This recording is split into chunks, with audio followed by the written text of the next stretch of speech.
Bom, voltamos. Vamos ver se aqui essa situação fica melhor e não corta, né? Tá cortando bastante. Valeu, galera. Obrigado. Vamos continuar. Aqui já deu sinal, já. Vamos ver se aqui rola. E aí, Cris, acha que vai ficar melhor? Aqui eu acho que foi, hein? O que pra mim, A pelo imagem tá menos, bem tá melhor, o ok. áudio também. Pronto. A sua também. Desculpa aí, cara. Desculpa aí o transtorno. Mas a internet é foda. Imagina. Vem funcionando sempre no local onde eu faço e tal, que é no meu estúdio. Mas ontem, hoje principalmente não tá rolando. Mas agora acho que funciona. Vamos lá. Mas Mas tá.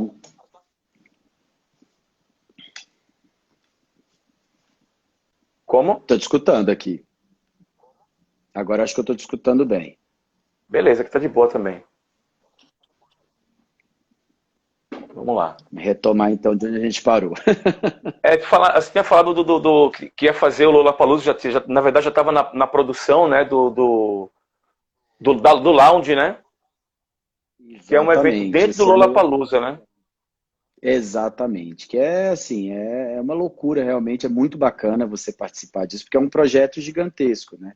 Aham. E aí a gente já estava bem adiantado, na verdade, porque o Lola Lounge é uma estrutura que você tem que ter um cuidado, uma atenção bem especial, porque ali você tem o público, né, o teu público mais seleto, e além disso você ali é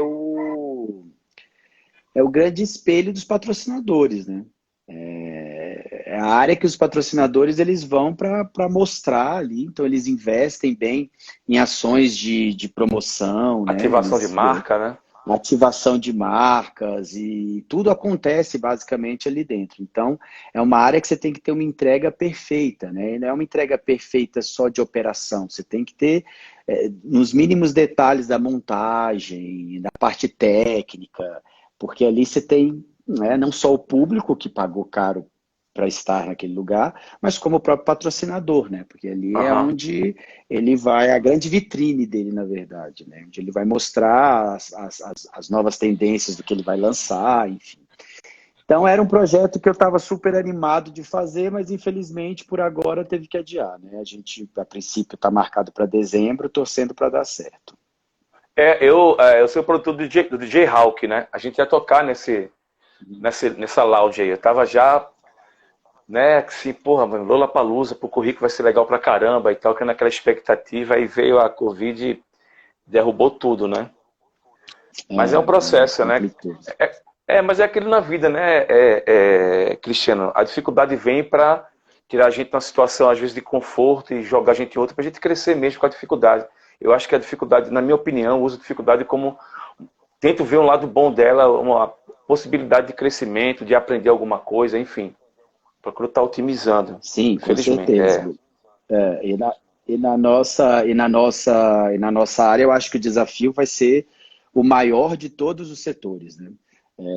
Da economia, que eu acredito que todos estão passando por várias mudanças, enfim, e uma dificuldade muito grande, mas a nossa, com certeza, a nossa área vai ser a mais afetada. Já A mais está afetada. sendo a mais Já afetada, está. obviamente, economicamente falando, porque a nossa área hoje, durante o período da pandemia, e por mais quanto tempo ainda a gente não sabe, com certeza acabou, assim, está zerada, né? Não se tem nada acontecendo.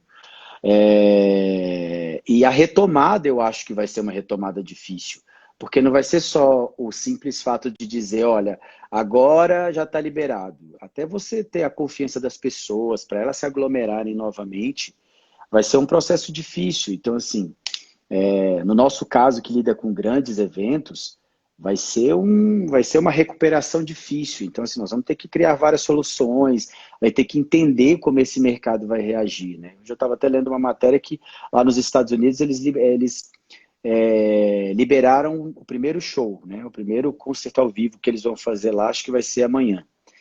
Então, Hum. assim, para eles, a realidade deles é um pouco diferente da nossa. Sim, sim. Eles têm acesso a muita coisa por um preço muito acessível. Então, para eles colocarem um artista no palco e colocar 300, 400 pessoas dentro da casa, talvez ok, talvez para eles funcione.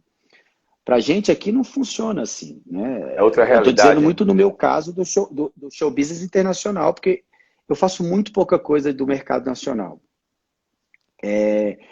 Não porque eu não queira, mas sei lá, os caminhos me levaram para Levaram essa área do show internacional para esse nicho. e dos festivais, e que foi para esse nicho, e foi isso que eu me especializei a vida toda. Esse mercado, ele vai demorar um tempo ainda a se recuperar, porque é muito caro esse mercado no Brasil, seja pelo dólar ao preço que está, pelo acesso às coisas que a gente precisa oferecer ao artista, né? Vocês que são da produção técnica e quem cuida da produção técnica sabe. Os artistas muitas vezes chegam aqui no Brasil e eles não conseguem compreender por que que um país desse tamanho, que já tem esse fluxo de shows tão intensos, ainda não consegue oferecer a mesma qualidade técnica que eles têm lá. Aí, com o passar do tempo, hoje não, porque a gente já trabalha com os mesmos. O crew que viaja com o artista é o mesmo que viaja com outro, é como a gente aqui. É uma mesma galera que está sempre se esbarrando com todo mundo, independente de qual é o artista. Funciona igual lá fora. Então, quando eles chegam aqui, eles no começo não entendiam. Eles falavam assim, cara, mas por que você tem esse equipamento de 1930? Você fala, porque lá para você o que lançou esse ano custa $10. Para mim, custa $10.000. Essa é a diferença. Então, Caramba, alto, né? eles começaram a entender. A diferença é muito grande. Hoje em dia, não. Hoje em dia, a gente já está bem avançado com tudo, porque a gente tem empresas de luz, empresas de som, que trazem tudo para cá com uma diferença de tempo ainda um pouco menor. Mas mesmo assim, a realidade é outra. Você não consegue ter um equipamento aqui numa quantidade que consiga atender. Sabe? Quando a gente faz turnê, isso acontece muito, sabe? Às vezes o artista pede um set de um equipamento X que você, no Brasil, não tem quantidade para atender, por exemplo, shows back-to-back, quer dizer, show seguido de show. Às Aham, é. vezes você não consegue, você precisa usar aquele mesmo equipamento porque você não tem volume no país para atender 2, 3 shows seguidos.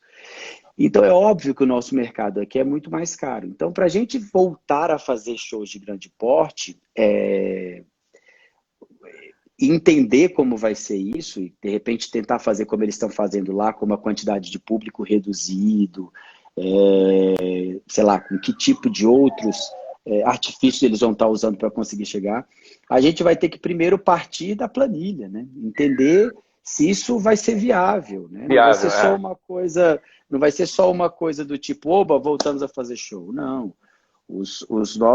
As nossas empresas, as nossas produtoras vão ter que entender bem esse mercado. Vai ser uma boa matemática para conseguir retomar as atividades. Não vai ser uma coisa tão simples assim. Cara, Eu estou te falando porque na Stock já é meio que esse processo. Né? Como na Stock eu me envolvo nessa parte também, né? Nessa parte um pouco financeira, de entender custos e tudo, a gente está, na verdade, a gente está parado, obviamente, por conta de tudo isso, mas a gente continua trabalhando diariamente em estudos de custo, né?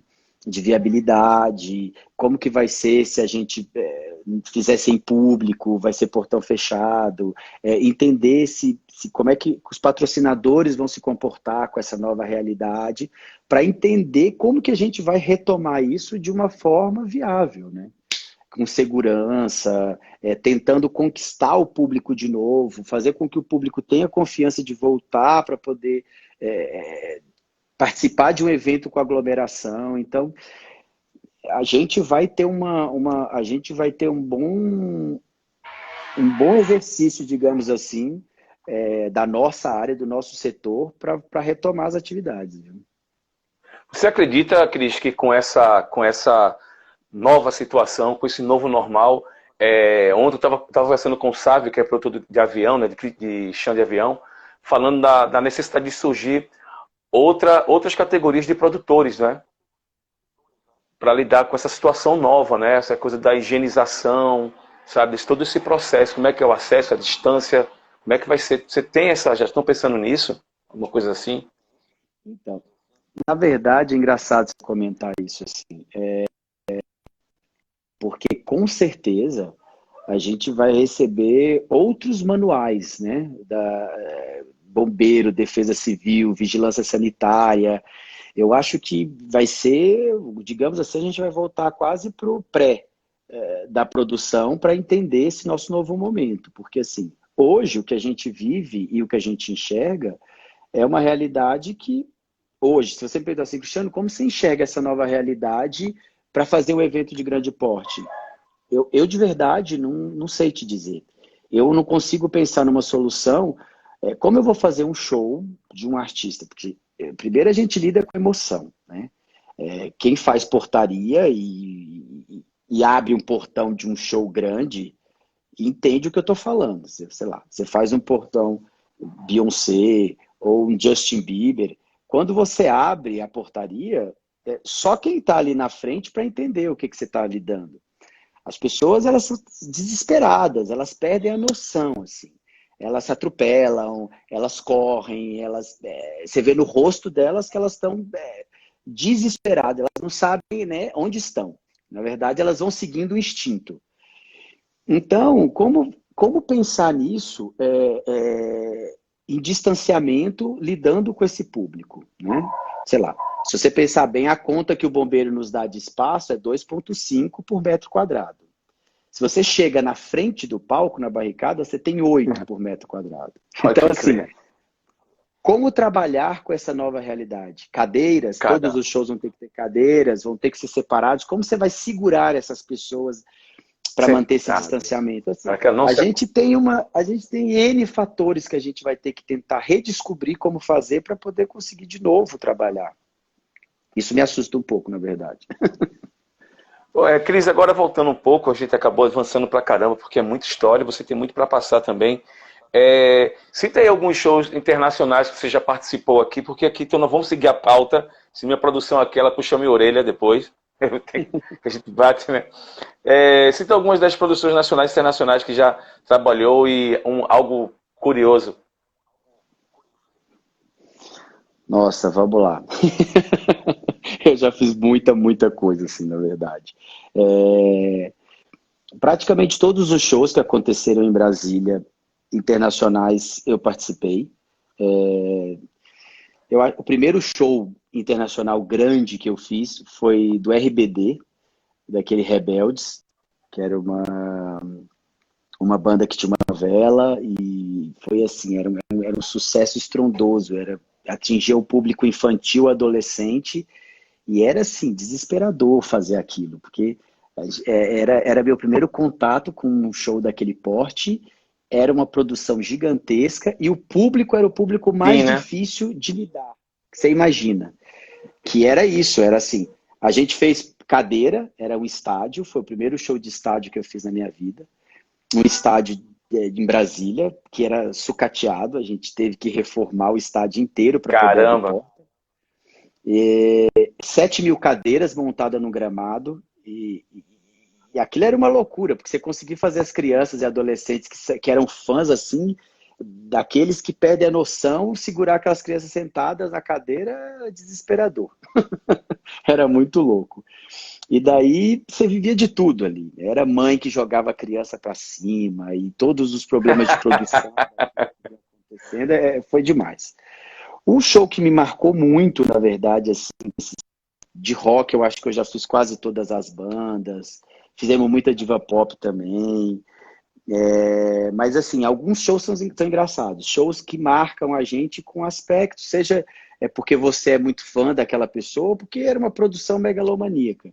Eu tive alguns shows que me marcaram. Eu acho que o primeiro Paul McCartney que eu fiz foi uma coisa assim, que não tem muita explicação, que era surreal. Aquilo tudo, você vê uma produção daquela que os caras chegam com tudo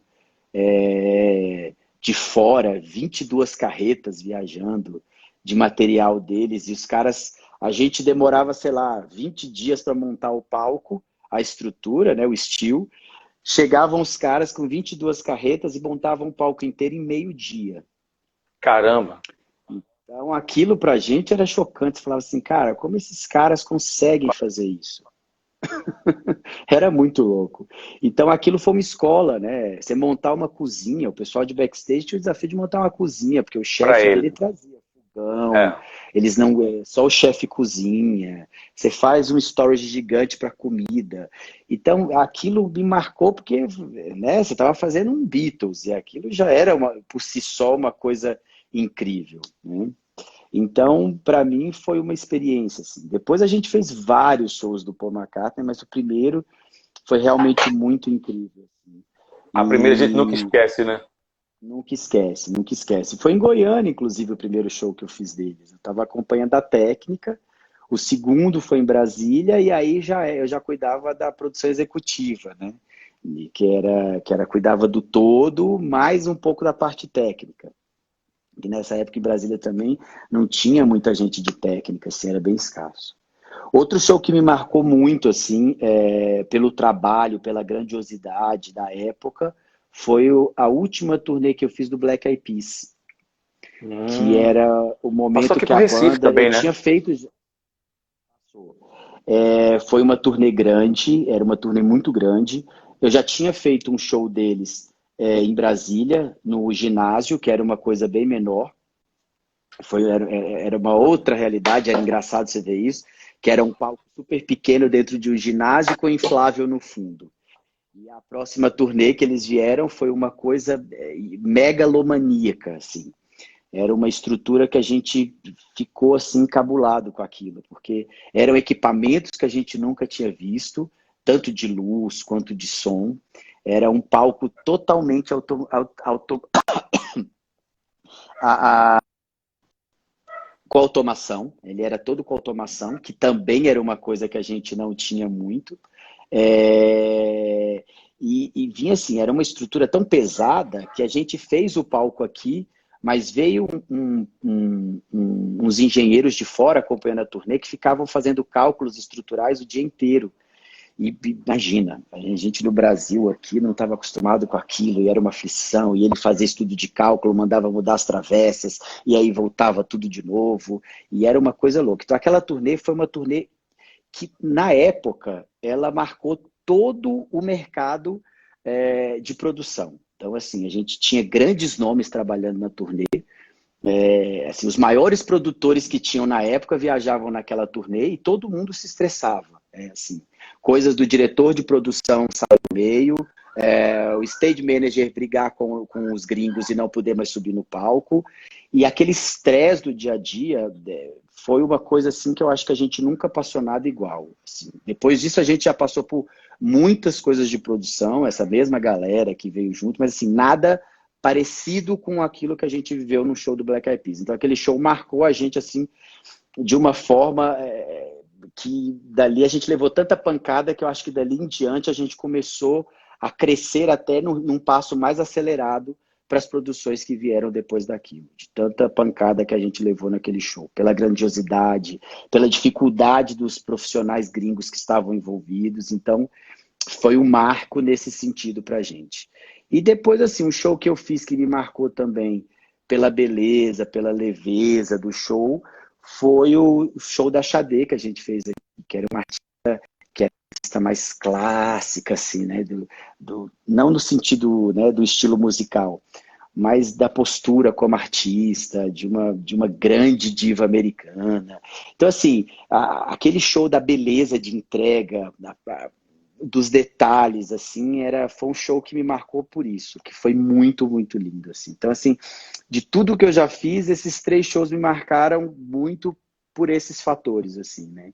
Que foram coisas que me ensinaram e dali em diante a gente foi percebendo e melhorando, né? Pela cobrança que eles faziam da gente.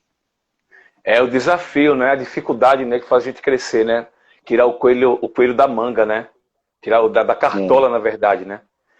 Quem tá aqui sim, falando sim. aqui só fazendo uma. Tiago Zibordi tá aqui. Tiagão Zibordi, porra, tenho o maior respeito e admiração por esse cara, profissional foda. Adorava encontrar a Cris na Green Movie, tá falando aí, ó. O Green Move era um festival que a gente fazia em Brasília. Na verdade, a gente não fez esse último ano, provavelmente esse ano também a gente não deve conseguir fazer, mas era um festival muito bacana que a gente tinha em Brasília. Um produtor, Marcelo Piano, lá de Brasília, ele criou esse projeto de sustentabilidade, era um projeto de incentivo ao movimento verde, na verdade. Ele queria linkar como a música podia ajudar o meio ambiente, como ela podia fazer alguma coisa, porque a arte ela tem esse poder, né? É Então a o gente está vendo hoje, inclusive com a live, com essas lives e essa situação, a gente vê o quanto de dinheiro e quanto a arte ela levanta, não só de dinheiro, mas assim, ela motiva as pessoas a fazerem alguma coisa. Então, o projeto era assim, a gente tinha um projeto que ele tinha uma duração de um pouco longa, porque ele tinha uma série de atividades antes, que era assim, se o cara plantasse uma árvore, tirasse uma foto, ele ganhava um stick que dava direito a ele assistir o show numa área reservada, ele fizesse alguma que legal. habilidade, doação de lixo, enfim. E aí o cara, no dia, ele encerrava esse projeto, premiando algumas escolas que faziam ações que eram mais bacanas, mas terminava com um grande show aberto na esplanada dos ministérios. E era sempre com artistas nacionais. E aí sempre eu encontrava o Thiago. Acho que da última vez eu encontrei ele com o Skank, se eu não me engano, alguma coisa assim. E era um festival super bacana, porque era um festival pequeno, mas era feito com carinho, a gente fazia ele com o maior cuidado, era todo cenografado, as bandas se amarravam. Imagina, o último show da Rita Lee que eu fiz foi lá no festival, que foi uma delícia. Era boas lembranças do Green Move, assim. Espero que volte, a gente consiga se encontrar de novo por lá, hein, Thiago? E toda a energia que estava em volta do projeto, né? Tudo isso acaba refletindo direto no espetáculo, nas pessoas que estão trabalhando, né, Tiago? Tem tudo isso, né, Cristiano? Agora, para quem é Sim, com leigo, certeza, com no meu certeza. caso, no assunto, né? Me explica aí brevemente como funciona a Stock Car, que é uma coisa muito louca, né? E se você também já trabalhou na A Fórmula Stock 1 Car, na também. verdade, eu nunca trabalhei na Fórmula 1. Na verdade, eu nunca tinha trabalhado com automobilismo.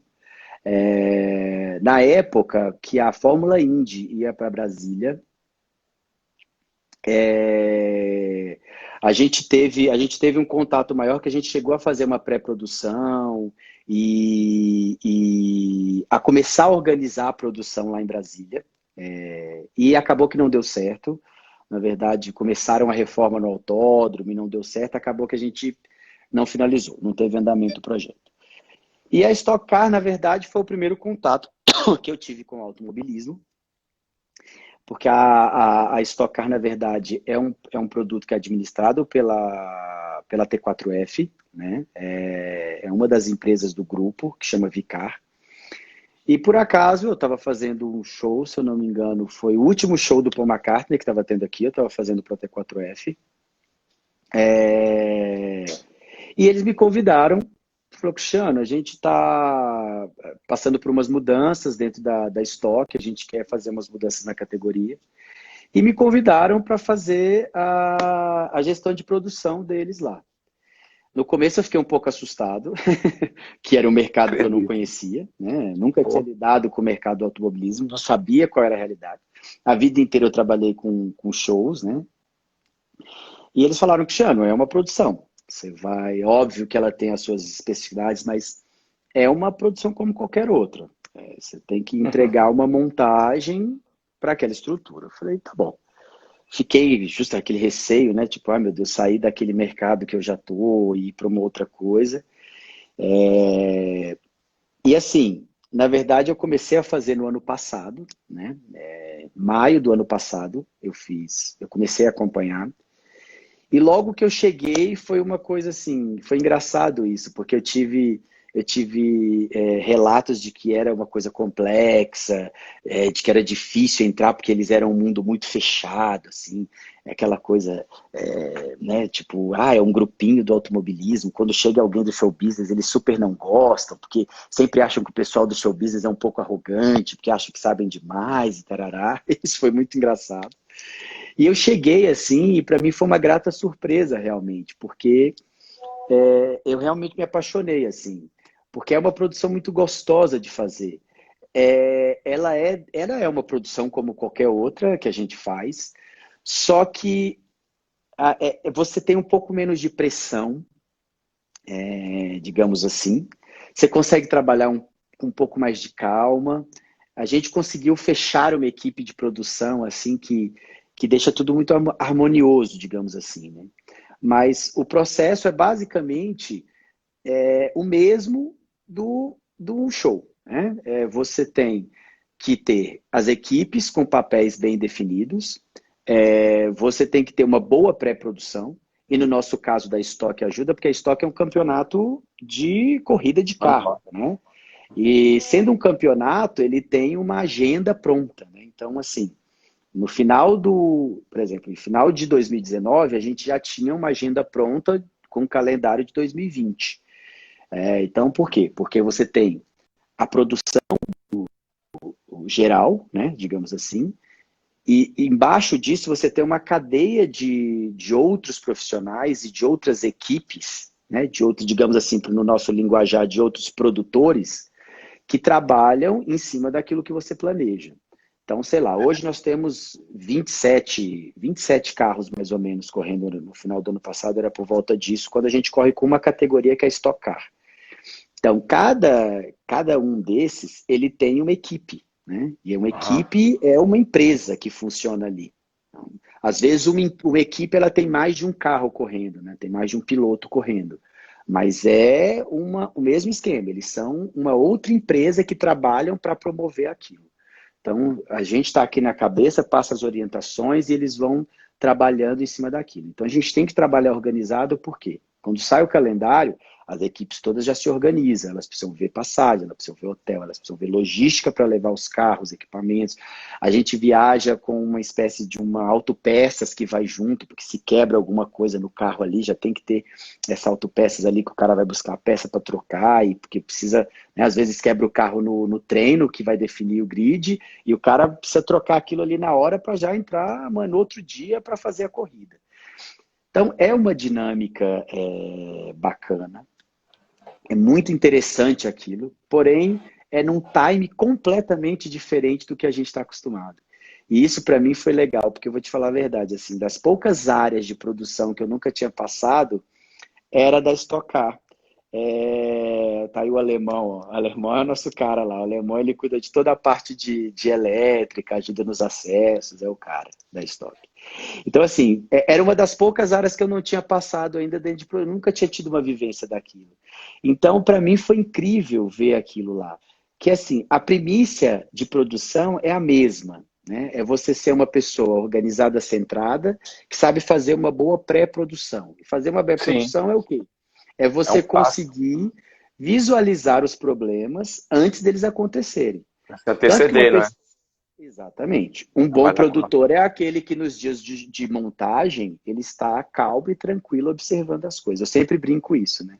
Eu disse que quando eu comecei, eu corria descabelado o tempo inteiro, eu não conseguia beber água, eu não conseguia me alimentar, eu não conseguia sentar na minha sala. Se tivesse cadeira ou não, para mim não fazia diferença, porque até você aprender e ter uma visão, né, futura daquilo, demora. Hoje não. Hoje em dia, graças a Deus, eu consigo chegar na montagem e consigo realmente exercer o papel de direção de produção. Eu consigo observar as pessoas trabalhando, cumprindo aquilo que a gente planejou. Isso é muito bacana, né?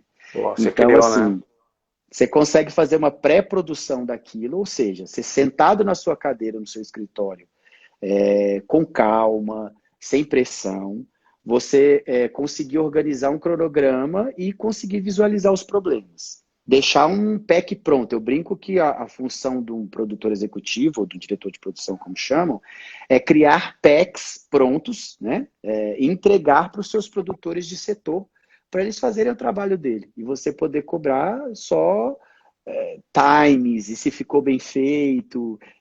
Então, essa eu acho que é a grande sacada. Então, independente de qualquer área que você vai fazer, esse é a grande receita, né? E aí você só vai se adaptando ao time de cada um. Então, quando eu cheguei na Stock, o meu processo era entender justamente como eu ia fazer essa pré e qual era o time deles, né? O time deles, o time de montagem, o time de execução, como durante as provas você precisa se preparar ou reagir para aqueles problemas que vão acontecer. E graças a Deus eu me adaptei muito bem, assim. A Stock hoje já é um projeto que, independente de eu sair ou não, já vou guardar no coração para sempre, que é muito bacana, é uma família, como eles passam, são as mesmas pessoas o ano inteiro, se criou um ambiente de trabalho muito gostoso. Um laço, né? Apesar de todos os desafios que hoje o setor automobilístico ele passa, né? Que eu brinco para os meninos, eu falo, a gente está num processo agora de descobrir como a gente vai continuar fazendo brilhar os olhos das pessoas. Porque eu brinco que, na minha época, fazer 18 anos significava o quê? Significava tirar carteira e ter um carro. Hoje, quando eu converso, sei lá, com pessoas mais novas, eu percebo que não existe mais esse amor pelo carro, né? Um adolescente, hoje você pergunta para assim, cara, e aí, já tirou carteira? Talvez o cara fale, velho, não estou preocupado em viajar, estou preocupado no meu celular, eu quero pegar meu Uber, eu não quero mais carro. Então, como é que você vai fazer ainda fomentar esse amor ao automobilismo? Né? É um processo que a gente está passando lá também. Né? Não só de produção, mas assim um trabalho um pouco mais de construção da nossa imagem para esse novo público que está vindo, como é que a gente vai ganhar esse público, como é que a gente vai conversar com esse público, né? Que também é um desafio dentro da nossa área de produção, né? Porque se a gente não tem público, se a gente não tem interesse, a gente não tem produto, se não tem produto, a gente não tem trabalho. Ó, a produção está informando aqui, Cris, que esse evento aí que ia rolar nos Estados Unidos, né, foi adiado. Melhor, foi cancelado. Olha. O Departamento de Saúde dos Estados Unidos barrou. Eu tinha lido hoje de manhã que eles estavam Quer dizer, fazendo... vê como termômetro, né? Para eventos no no mundo todo, né? Alabama, se eu não me engano, eles estavam testando. Eu vi isso rápido ali, por isso que eu vi que até me pediram mais informações. Eu não tinha, porque eu dei uma lida rápida em alguma matéria que eu recebi. Eles estavam falando dessas formas de como eles iriam fazer, que eram cadeiras espaçadas, da Travis, né? o espaço que era para 1.000, eles colocariam só 300 pessoas. Se eu não me engano, era exatamente esse evento. Travis McCready, da banda Bishop Gun. Acho que é coisa assim. Então sigamos. Bom, mas sigamos. Complicado isso, né? Estão tentando sair na frente, né? E a gente que está aqui, a gente tem que observar esse espaço, porque vai ser uma continuidade disso, né? Quem começar vai arriscar e quem vem atrás vai pegando os exemplos para poder se adequar. Qual os maiores desafios de gerir a produção do maior campeonato automobilístico do Brasil? Quantas pessoas compõem a tua equipe, Cris? Então, a nossa equipe é assim, a gente tem uma equipe fixa no escritório, tá? Que trabalha o ano todo no projeto. Não é uma equipe, hoje em dia a gente é uma equipe super enxuta, tá? Porque é isso. Qual é a maior dificuldade de gerir um evento desse? Obviamente, conseguir mantê-lo vivo, né? É o maior desafio disso. Por quê? Porque o automobilismo é um esporte extremamente caro, né? E como manter isso? Se não há... hoje a gente não vive só de público, tá? A gente precisa do patrocínio, senão é uma categoria que não existe. Então, assim, o grande desafio é manter esse produto interessante aos olhos do patrocinador, né? Então, eu brinco que, em breve, talvez, a gente tenha que trabalhar com a Stock não só como uma categoria de esporte automobilístico, né? Mas daqui a pouco a gente vai ter que partir para uma visão de quase que seremos uma concessionária, porque o nosso objetivo vai ser fomentar a venda do carro que está na pista. Porque só assim a gente vai conseguir que as montadoras e as marcas consigam injetar dinheiro ali ainda, né? Com retorno de venda para eles. Como que a gente faz isso? Fazendo com que cada dia que passa a categoria se torne mais competitiva, obviamente, entre eles, mostrando que o carro é um fator importante ali, né? Destacando não só o piloto, mas também a máquina, o carro, né? Fazendo aquilo ficar objeto de desejo para quem vê, seja na televisão ou presente lá, o público que assiste, né? Então, assim, estar lá é uma emoção que, óbvio, né? Quem gosta de carro vai estar lá pelo barulho que o motor V8 faz e a pessoa sente aquela emoção na partida do carro. É engraçado porque eu nunca tinha ido assistir. A minha primeira Meu primeiro contato, como eu te disse, com o automobilismo foi com a Stock Car. E hoje eu fico ali observando, às vezes eu estou ali no grid de largada, quando os carros disparam é muito doido, é uma emoção que não tem muita explicação. Então é isso, né? O desafio é fazer essa emoção chegar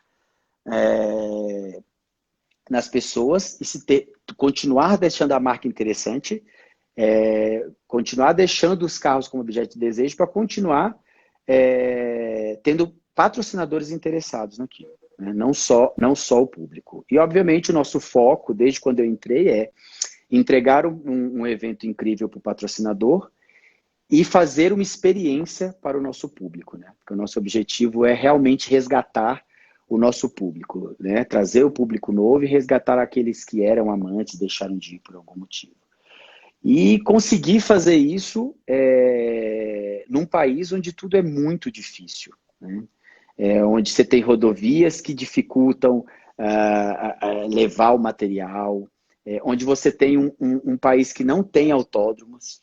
É triste dizer isso, mas a gente hoje vai para os autódromos, 90% dos autódromos que a gente passa são sucatas. São autódromos extremamente abandonados, assim, que você vê que não existe investimento ali há anos. Brasília, por exemplo, é uma cidade que respira o automobilismo. Porque, imagina, né? A gente tem grandes nomes do automobilismo em Brasília e a gente não tem um autódromo. O autódromo está Sério? abandonado. Começaram uma obra e largaram o autódromo jogado às traças. Então, assim, isso a gente encontra em grande parte dos lugares que a gente vai, que também é um desafio, né? A gente acaba que a gente repete durante a temporada alguns autódromos porque a gente não tem opções, né? E a cada dia que passa, assim, eu percebo que isso vai apertando mais, porque você recebe a informação de que um autódromo agora fechou as portas, que outro perdeu o alvará, não consegue, que já não consegue, né, atender as demandas do bombeiro para liberar o alvará.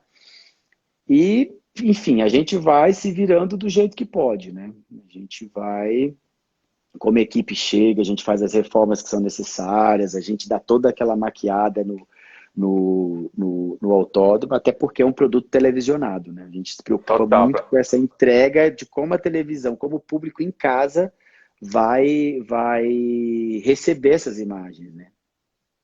e vai entender, né? Porque aquela coisa fica sucateada para quem está em casa passa um descrédito, né? Você fala, caramba, que não Sim, é? sim, Fica sim, feio, sim. né?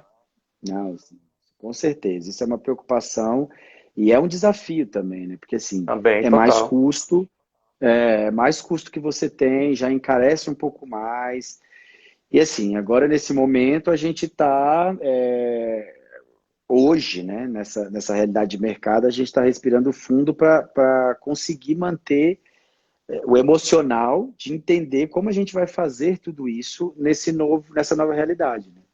Onde não se tem mais dinheiro, onde o nosso mercado foi extremamente afetado, né? Não só o de produção, que eu estou dizendo, mas do automobilismo em si, né? As próprias montadoras perderam quanto de dinheiro, né? Com essa falta de venda que deve existir. Numa pandemia, quem sai para comprar um carro, né? Então, assim, a gente está nesse momento de estudos, né? Pensando em várias saídas, estudando vários caminhos de como pode ser feito e, enfim, torcendo para que dê tudo certo, né? E que vai dar. É que o povo vai voltar descapitalizado também, não é, Cristiano? A miséria vai aumentar, não é? O desemprego também, Sim. consequentemente, vai ter menos dinheiro para se gastar. Não é? E assim, É, show, que tem dinheiro vai para show, quem não tem, realmente não vai. A gente tem essa ideia ainda no Brasil, que show é uma coisa supérflua, né? A gente está vendo hoje essa quantidade de as pessoas começando a entender que arte alimenta também. Não só se vive de comida, se vive de arte. E não se dava tanta atenção para a arte, a não ser para aquela arte consumir no final de semana. Hoje as pessoas estão vendo que não dá para viver sem ela, com a quantidade de músicos. E até a música alternativos, que é uma cena que eu também sou oriundo, que sofreram tanto e hoje começam até a ganhar mais grana do que ganhava presenciais, em shows presenciais. Mas aqui, as corridas marcadas é. para esse período. Opa, pode falar. Não, pode perguntar. As corridas marcadas para esse período de pandemia foram adiadas. Como está o planejamento nesse cenário atual, Cris? É aquilo que eu te falei, né? Realmente a gente está parado agora. É, as recomendações seguindo as orientações aí dos órgãos públicos, né? Com relação à abertura de eventos e como vai ser o procedimento, para a gente começar a estudar essa nova agenda, né? De provas. Como a gente vai fazer essa nova agenda. A gente precisa de pelo menos 8 etapas no ano para fechar o campeonato. Então a gente está assim, super apreensivo.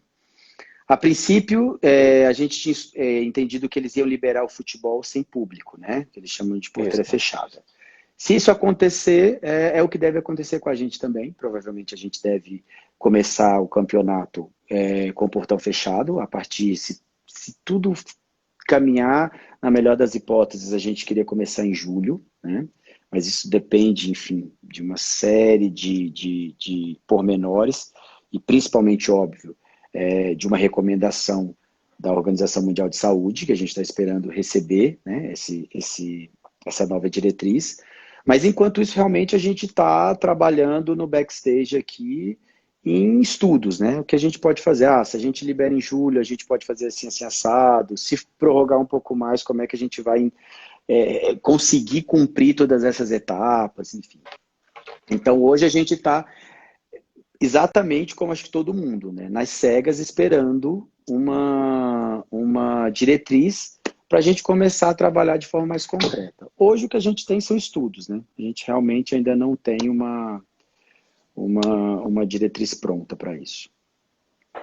Olha o Dani aí, ó. Cris, satisfação estar contigo na tour do Martin Garrix. Aí também é pouco. Quem não tem, aí eu também vou.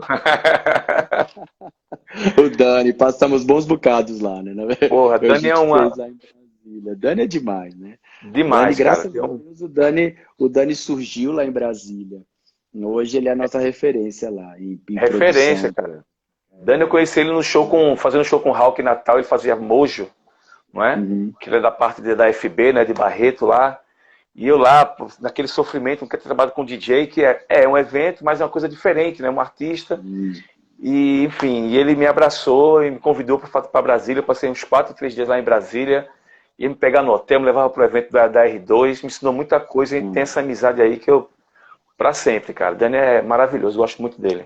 Apesar de me aperrear de vez em quando. Ele... Não, mas ele é demais. Ele é um cara gente boa. Fico feliz de ver a evolução dele lá em Brasília.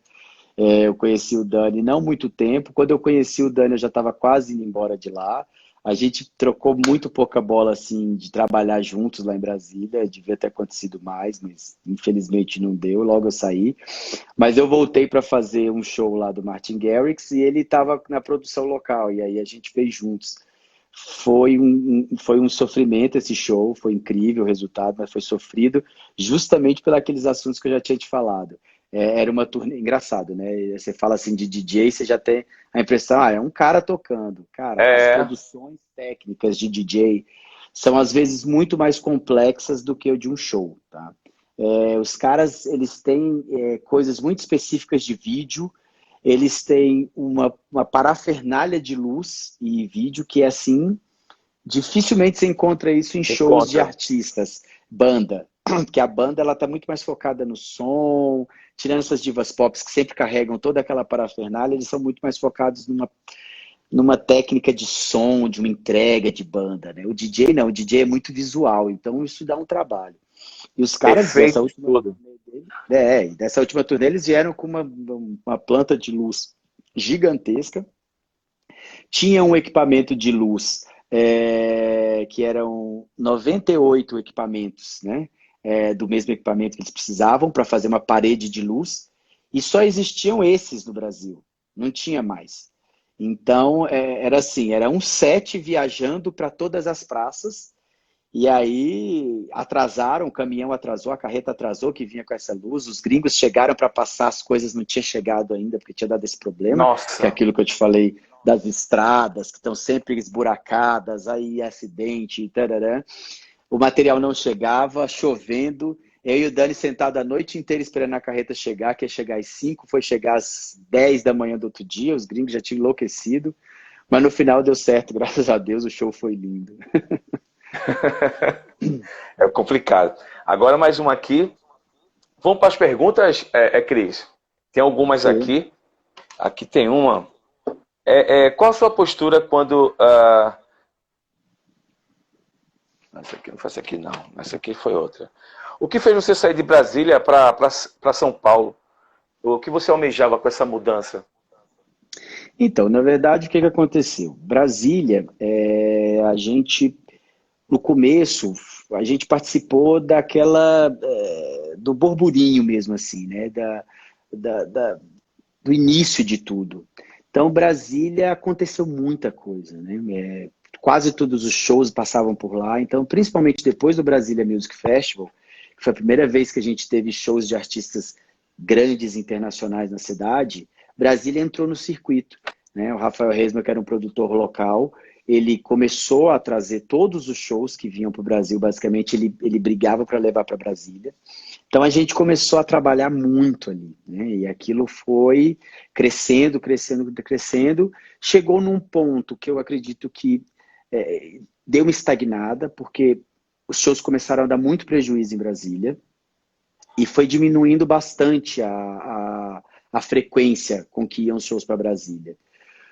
Com isso, como eu te falei, eu já trabalhava no mercado do show internacional há muito tempo, foi meio que um nicho assim. E eu acabei me afastando um pouco do mercado nacional. Com isso, o mercado em Brasília foi ficando muito escasso para mim. E aí eu comecei a seguir turnês, né? E a maioria das turnês eu acabava saindo de São Paulo, né? Então, as grandes produtoras daqui compravam shows e saíam em turnê. E acabou que eu comecei a acompanhar esses shows. E a partir, inclusive, eu preciso agradecer ao meu parceiro Tobé Lombello, que foi o cara que Tobé, primeiro me arrastou de fora de Brasília para eu fazer Freak coisas com ele House, fora. né? Freak House. Tobé foi o cara que me deu a mão, falou: Cristiano, cara, eu preciso levar você comigo para algumas coisas fora. Me levou para fazer o SWU com ele, que foi um SWU. projeto incrível, era um festival gigantesco. A gente passou, aconteceu de tudo com a gente lá, foi demais aquilo, marcou a nossa história. E só que a cada dia que passava, eu ficava mais tempo em São Paulo, atendendo clientes aqui, com shows, do que em Brasília. Então, assim, os dois últimos anos que eu passei morando em Brasília, eu basicamente fiquei 2 meses na minha casa em Brasília. O resto do tempo eu fiquei ou viajando, né, Brasil, seguindo shows, ou sediado em São Paulo, fazendo pré-produção das turnês que a gente ia sair. Ou fazendo projetos aqui em São Paulo. Chegou um momento que não fazia mais sentido. Eu fui calcular, eu falei, eu pago 2 casas, eu passo mais tempo em São Paulo do que Brasília, que foi quando eu tomei a decisão. Que realmente eu precisava vir para cá até para começar a atender a demanda do que estava aparecendo para mim no momento, né? Que já não existia mais demanda para mim em Brasília, minha demanda estava toda em São Paulo. Foi a partir daí que eu vim para cá e aí as coisas começaram a acontecer. Estamos aí até hoje. Gosto muito daqui. São Paulo é a porta de entrada do Brasil, né? Capital Onde primeiro financeira, né? você onde você primeiro vê as coisas. Então, assim, chega a doer dizer isso, mas os profissionais que estão trabalhando aqui, eles sempre têm a oportunidade de conhecer as coisas um pouco antes. Então, eles estão sempre um passo à frente de todos Passo à nós frente. que estamos fora desse processo aqui, dessa cidade. Então, assim, eu sou muito grato a São Paulo. São Paulo é uma cidade que me ensina muito e me ensina todos os dias. Aqui o nível de exigência profissional que você tem é muito maior do que qualquer outro lugar, né? Aqui o nosso mercado funciona como uma empresa normal. Se você atende bem, você é contratado. Se você não atende bem, você é trocado, é substituído e não falta, né? Aqui você tem 1 milhão de pessoas fazendo o que você faz. Então, essa seria a pergunta, né? A próxima, né? Qual a diferença de nível técnico dos gringos em relação aos do Brasil, no Então, geral? no geral, é isso que eu estou te falando. Funciona exatamente como eu disse aqui de São Paulo. Eles lá, primeiro que eles já fazem shows há muito mais tempo do que a Muito gente mais aqui, tempo, né? Eles já estão acostumados com esse show business, com esses shows grandiosos há muito mais tempo. Segundo, é o acesso realmente, né? Eles têm um outro acesso a tudo do que a gente aqui. Então, para eles lá, é muito mais fácil produzir, principalmente tecnicamente falando. Por quê? Porque lá ele tem 10 equipamentos pendurados e ele tem 8 em backup. Se estraga, ele vai lá e troca. Ele recebe um rider, né? O produtor técnico de lá recebe um rider que foi criado com coisas que ele tem. Quando a gente recebe o rider, a gente não tem aquilo que os caras estão pedindo. Então, assim, é outro desafio. A gente passa grande parte da nossa pré-produção fazendo substituições. Cara, você está me pedindo um Viper, sei lá, 1.200. Posso te dar um 750? Então, assim, é uma adaptação, na verdade, aqui. O famoso contra-rider, né? É o famoso contra-rider, que para eles lá Não isso funciona. não existe muito. Então, até eles entenderem, eles falam, cara, mas como que você não tem? Eu não entendo, querido. É simples assim, não tem. Aqui não tem. Principalmente quando a gente vai fazer turnê no Nordeste, os caras falam, cara, mas como não tem? É um equipamento de luz. Tá, mas não tem. Então, assim, é uma coisa muito doida isso. Que eles estão à frente, obviamente, porque eles têm acesso a coisas que a gente nem conhece aqui ainda, né? Então, para eles, agora uma coisa é certa, né? A gente que trabalhou com gringos e trabalha com eles, o nível de exigência e a qualidade de entrega que eles fazem, que eles exigem que a gente faça, nos empurrou muito, né? Tirou a gente da zona de conforto do que a gente estava acostumado. Exatamente. E nos jogou naquilo, porque assim, a gente era obrigado a amadurecer profissionalmente, a criar estratégias, eles exigiam aquilo da gente. E o começo era muito sofrido, porque realmente eles piravam com aquilo. Eles falavam, cara, não é possível que vocês não fazem isso assim ou daquele jeito. Então, assim, nos ajudou muito. Hoje eu falo, os profissionais que foram criados na época com os shows gringos, eles devem, apesar de toda a raiva, humilhação, tudo que mais que a gente passou com eles, a gente deve muito do nosso amadurecimento a eles, porque eles nos cobravam e a gente foi aprendendo aos trancos e barrancos, à força, e hoje somos profissionais extremamente respeitados no mercado, inclusive pelos gringos, pela nossa entrega. Dizem eles que em lugar nenhum do mundo eles recebem tanta atenção e são tão bajulados quanto são aqui no Brasil. Dizem que o Brasil meio xenofílico, né? Aquele cara que tem um super valoriza quem vem de fora, né? A gente percebe isso às vezes nas pessoas, nos brasileiros. Principalmente aqui no Nordeste, quando vê uma pessoa de fora do país, eles ficam, nossa, como se fosse um astronauta. Calma, o cara é humano também. Você já recebeu alguma proposta para trabalhar fora Não, na verdade, alguma proposta para trabalhar com algum artista nacional ou internacional, Cris? Para ficar fazendo parte fixa dessa equipe? Nunca. Sério, cara? Eu nunca. É isso que eu estou te falando, assim. Eu nunca fui muito ligado ao mercado nacional, incrível que pareça. As poucas coisas que eu fiz com Green Movie, que era muito pontual com artistas nacionais. E sei, assim. Eu já fiz algumas turnês, mas como produtor contratado, mas trabalhando para o artista, nunca. Nunca. Talvez seja uma coisa que eu nunca tenha feito ainda, ter produzido direto para um artista. Que é bem legal, mas é bem complicado.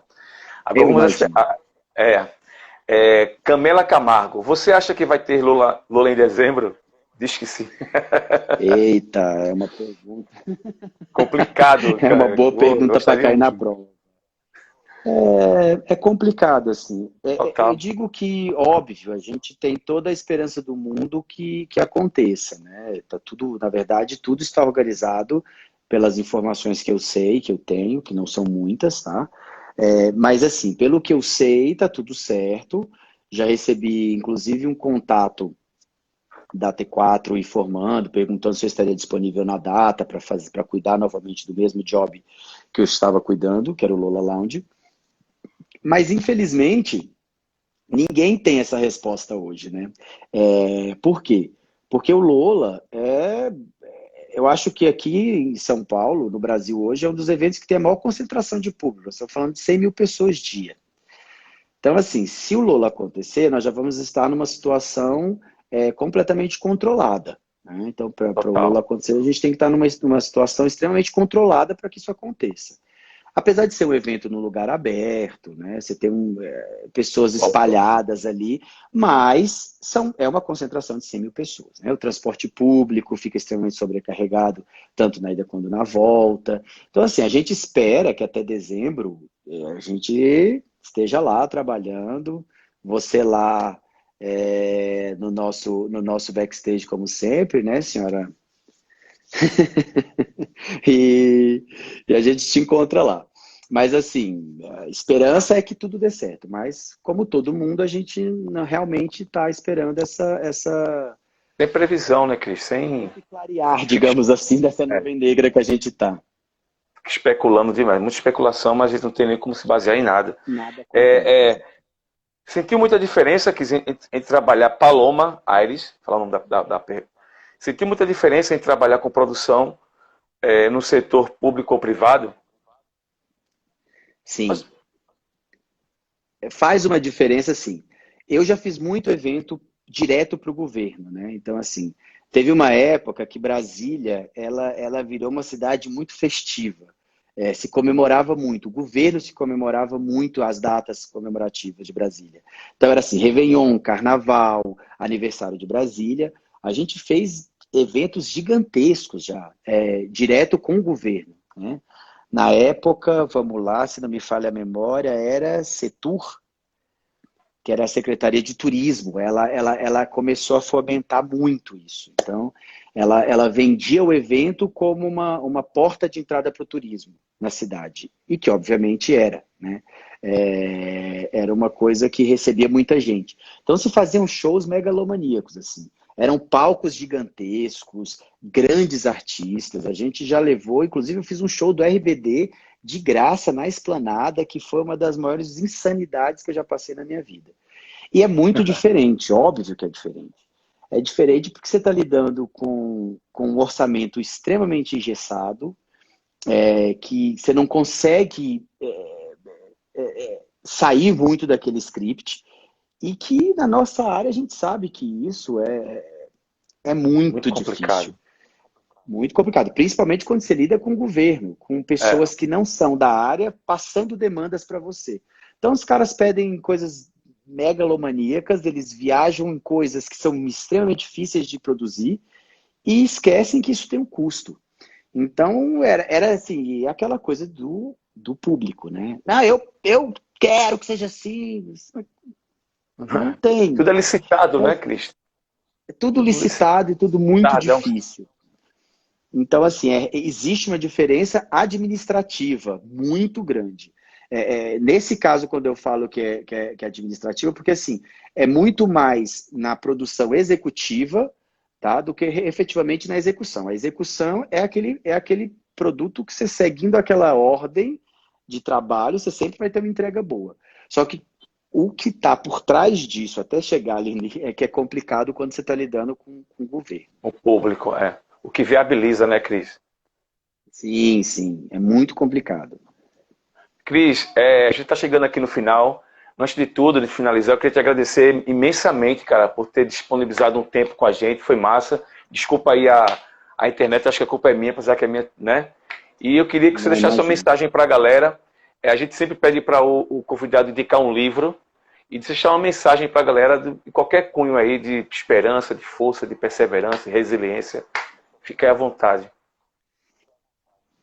Assim, eu acho que nesse momento a nossa galera, né, o nosso, nosso mercado precisa se unir mais do que nunca, né?